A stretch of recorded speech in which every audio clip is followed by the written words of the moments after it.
The United States system of government is a very unique one when you talk about foreign policy. A diplomat in Washington works differently than a diplomat would work in another capital. Ambassador Luis Gallegos has been working as a diplomat since 1966.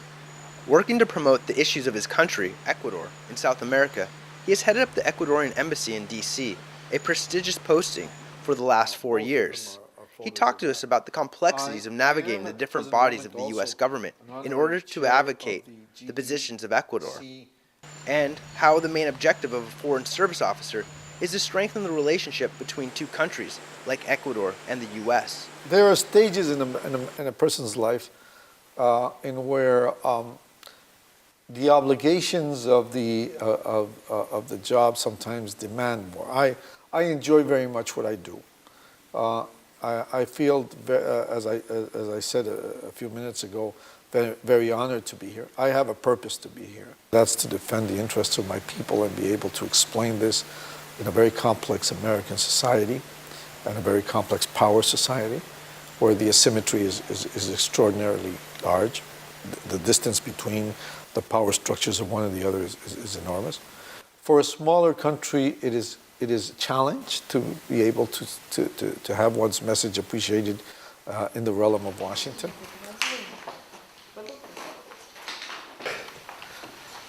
Isabel is my political counselor. She's the one who, besides Paul and a very unique team of Ecuadorian Foreign Service officers, makes me worked up.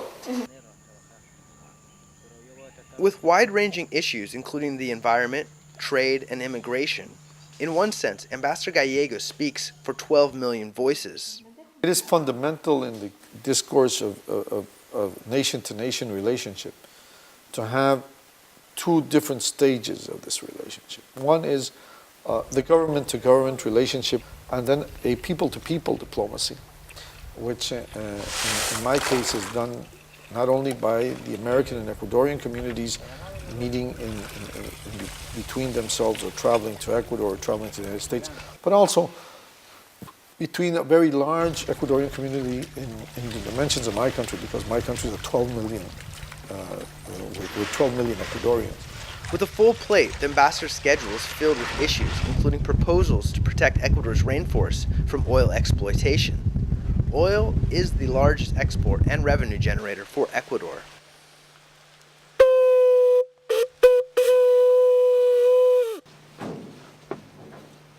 The ambassador has to maneuver with his team through Washington to get Ecuador's message out, and to the right people. The interaction with a government as large as the United States government is a challenge for all of us because we're a small team in Washington, but I think we've done it very successfully. I also think that the mutual respect we have is the being able to come to Washington and saying, this is my truth, this is what I am, this is what my people are, and be able to give a face, a human face, to a theoretical position, which sometimes is not understood and has to be explained. Well, this is the Bert Blatt Institute Award for Leadership, the American Association of Peoples with Disability Award. With a long career of diplomatic work that has included ambassadorships with the UN and Bulgaria, Ambassador Gallegos, in his work to promote the interests of the Ecuadorian people and to foster a strong relationship with the U.S., says the underlying principle of it all, from Ecuador to Washington, D.C., is communication.